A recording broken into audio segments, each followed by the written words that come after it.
Daily taste the daily. Bathukamma కుంటకు పూర్వ వైభవం తెచ్చింది హైడ్రా. కోట్లాది రూపాయలతో సుందరంగా తీర్చిదిద్ది సీఎం చేతుల మీదుగా ప్రారంభించేందుకు అంతా సిద్ధం చేస్తోంది. అయితే అది తన ల్యాండ్ అంటూ ఒక స్థానిక నేత కోర్టుకెళ్లాడు. ఇంతకీ ఆ వివాదం ఏమైంది? హైడ్రా ఏమంటోంది? హైదరాబాద్ అంబర్పేట వాసుల కల నెరవేరింది. బతుకమ్మ కుంటకు పూర్వ వైభవం వచ్చింది. కబ్జాల నుంచి రక్షించి ఈసారి బతుకమ్మ పండుగను అంబర్పేట ఆడబిడ్డలు బతుకమ్మ కుంట దగ్గరే ఆడేలా చేస్తామన్న సీఎం హామీ నిలబెట్టుకున్నారు. హైడ్రాను రంగంలో దించి చెరువును పునరుద్ధరించారు. ఈ నెల 25న ప్రారంభానికి సిద్ధం చేశారు. బతుకమ్మ కుంటను 7,40,00,000 రూపాయలతో పునరుద్ధరించింది హైడ్రా. ఒకప్పుడు డంపింగ్ యార్డ్లా ఉన్నటువంటి చెరువును ఇప్పుడు పూర్తి స్థాయిలో పునరుజ్జీవం పోశారు. చెరువు చుట్టూ వాకింగ్ ట్రాక్తో పిల్లలు ఆడుకునేలా ఏర్పాట్లు, పచ్చని చెట్లతో ఆహ్లాదకరమైన వాతావరణం ఉండేలా ప్రత్యేక చర్యలు తీసుకుంటున్నారు. పనులన్నీ పూర్తి దశకు చేరుకున్నాయి. ఈ నెల 25న సీఎం రేవంత్ చేతుల మీదుగా ప్రారంభించి ఆడబిడ్డలిక్కడ బతుకమ్మ ఆడేలా అన్ని ఏర్పాట్లు చేసింది సర్కార్. బతుకమ్మ కుంట పునరుద్ధరణ ప్రారంభానికి ఏర్పాట్లు బాగానే ఉన్నా ఈ భూమిపై వివాదం మాత్రం అలానే ఉంది. తన భూమిని దౌర్జన్యంగా రాక్కుని చెరువు అంటున్నారని హైడ్రా కమిషనర్ రంగనాథ్ రౌడీలా వ్యవహరిస్తున్నారని ఆరోపించారు బీఆర్ఎస్ నేత యడ్ల సుధాకర్ రెడ్డి. డాక్యుమెంట్లు ఫోర్జరీ చేసి కోర్టులను తప్పుదో పట్టిస్తున్నారన్నారు.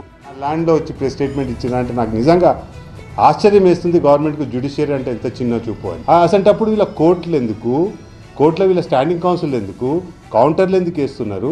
వేయాల్సిన అవసరం లేదు కదా. కత్తులు పట్టుకొని భూమి మీదకి వస్తే అయిపోద్ది కదా. నేను ఇంతకుముందు గవర్నమెంట్కు ప్రిలిమినరీ నోటిఫికేషన్ మీద ఆబ్జెక్ట్ చేస్తూ లెటర్ ఇచ్చిన మ్యాప్ దాన్ని ఎంక్లోజ్ చేసిన దాన్ని తీసి దాని మీద ఫోర్జ్ చేసి దాని మీద చేతితోటి చిన్నగా కుంటాను రాసి కోర్టు సబ్మిట్ చేసిన. విచ్చలవిడిగా ముందడికి వచ్చి అంత రౌడిజం చేస్తా ఉన్నాడు రంగనాథన్. ఎందుకంటే ఆయన చేతిలో పవర్ ఉందని చెప్పి డెఫినెట్లీ కంటెంప్ట్ చేసినాను. I say that Ranganath should be punished.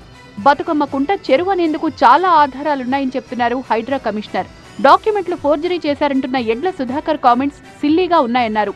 Survey of India 1970లో మ్యాప్ తయారు చేశారు. సర్వే చేసినప్పుడు 1970లో ఆ మ్యాప్లో చాలా స్పష్టంగా చెరువు కనపడుతుంటుంది. అక్కడ కుంట విలేజ్ మ్యాప్ అంటే ఆ పర్టికులర్ ఆ బతుకమ్మ కుంట అంబర్పేటకు సంబంధించిన విలేజ్ మ్యాప్లో చెరువు ఉంటుంది. రెవెన్యూ రికార్డ్స్లో క్లియర్గా చెరువు ఉంటుంది. ఇన్ని సోర్సెస్లో చెరువు అని ఉన్నప్పుడు ఆ చెరువు కాదని ఎలా అంటాం? ఫోర్జరీస్ మేమే సంతకాలు పెట్టి ఏదో కుంటాను రాసి ఇవన్నీ చేస్తుంటే చాలా సిల్లీగా ఉన్నాయి. సో ఎన్నిటికీ I don't want to comment. ఎట్లా మేనేజ్ చేస్తారు? సో న్యాయ వ్యవస్థ అది ఇండిపెండెంట్గా పనిచేస్తుంది. హైడ్రా కూడా ఒక బాధ్యతతో పనిచేస్తుంది. ఇష్టమైనట్టు మాట్లాడితే మేము కూడా రేపు లీగల్ లిటిగేషన్ ఫైల్ చేయాల్సి వస్తుంది.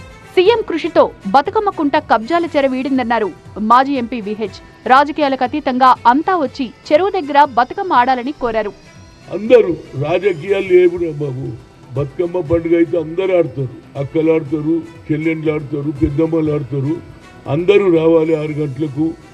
ఆ బతుకమ్మ పండుగ పెద్ద ఎత్తున చేస్తే జనానికి కూడా తెలుస్తుంది, అరే ఎంత కమిట్మెంట్ ఉందా ముఖ్యమంత్రి గారికి.